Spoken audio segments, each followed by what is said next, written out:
What's going on, guys? Tony Maritato here, physical therapist. So I want to share with you my 5 reasons you should start a mobile practice, whether you're a PT, OT, SLP, before the end of 2020.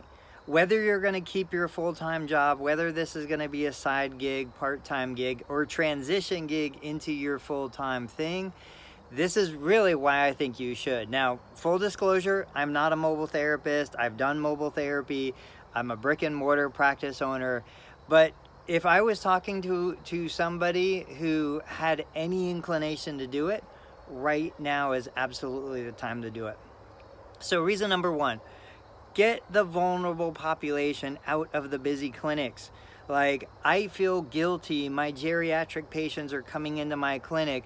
I'm following all the guidelines. I'm keeping the distance. I'm doing everything we need to do. But if I had a mobile therapist that you could see my patients, if I could refer out to you, I'd do it in a heartbeat. And I'm telling you, now is the best time that I've ever seen, because other clinics, larger corporate clinics, are not scheduling with the same kind of volume that they used to schedule. So where they were seeing 3-4 an hour per therapist, now they're down to 1 or 2. You have a huge opportunity to capitalize on this. Take the geriatric populations, take them out of the clinic, treat them in their home, treat them in their backyards. It's a beautiful fall night right now. That's reason number 1. Reason number 2, job security.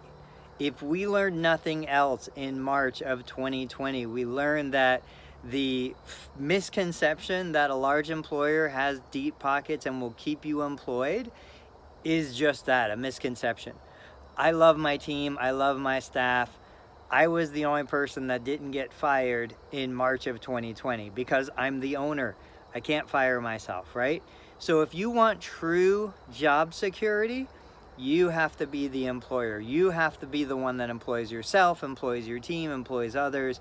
But job security is the absolute top reason right now during the pandemic that you should be looking at your own mobile practice. Now, reason number 3, financial security. There is no question you can operate a more lean and efficient operation than anybody who employs you. My staff could go out and treat patients for a lower cost basis than I can have them treat patients, because they don't have the overhead, they don't have the expenses, the history, the liabilities, all of that stuff. So if you want true financial freedom, if you haven't read the book Rich Dad Poor Dad, go read the book. It's like 200 pages or something, super easy. But the idea is that as the W-2 employee, you get paid last. Everybody else takes their piece of the pie, you get what's left over. As the independent contractor, as the self-employed, as the business owner, you can determine where that money goes. And I'm telling you right now, I'd rather earn $100 to pay $100 a month toward my cell phone bill than have to earn $130 to pay $100, because that's all that's left over. So financial security, job security, get the vulnerable population out of the clinic. Number 4, you create the company culture. Whether you're a company of one or a company of 1,000, doesn't matter. I'm a different therapist. I'm a different human than I was 5 years ago. And 5 years ago, I was different than I was 5 years before that. There is nothing worse than being a square peg in a round hole at a different organization. If it's your business, whether you're the only employee or you're one of 100 employees, you establish company culture. You determine what's important. You are the one in control. I don't think we get burnt out because of volume. I think we get burnt out because we don't have control. So you establish company culture.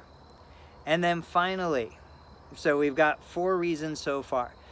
The 5th reason is the fact that you are a professional. We are a profession of professionals. If you're an employee somewhere, you're just never gonna have full autonomy. You're always gonna be under the thumb of somebody else. And so if you truly want to provide the patient experience that you went to school to learn how to provide, if you want to provide the patient experience that you spent 5 years, 7 years hundreds of thousands of dollars to learn, you have to do it for yourself. You know, just like I said, I was a different therapist 5, 10, 15 years ago. My treatment style has changed. What I want to treat has changed. You know, there was a time in my career where all I wanted to do is treat patients who had fibromyalgia, who were dealing with persistent pain and chronic fatigue.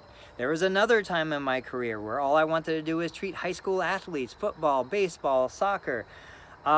This is a time in my career where I want to focus on post-surgical knee replacements. So if you're not the boss, you can't control the patient care experience.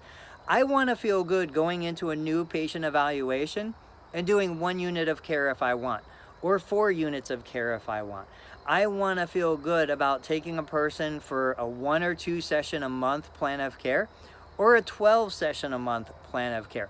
I want that freedom and that independence, and I earned the right to do that because I put the money and the time into doing it. So there are amazing employment opportunities. I'm not knocking the employers. I am the employer. I am the practice owner. But Kara from the Occupational Therapy Entrepreneur Group kind of put out there, what are the 5 reasons to start a mobile practice before the end of 2020? Those are my 5. I'd love to hear what yours are. Even if you give me 1, let me hear what it is. Post it in the YouTube comments. Like the video if you would. It goes a long way in helping me grow this channel. Subscribe if you haven't already. And guys, let me know what you're doing. The end of 2020 is closer than I realize. It's getting to be that time, crunch time, before we figure out what we do in 2021. I'll catch you on the next video. Thanks for watching.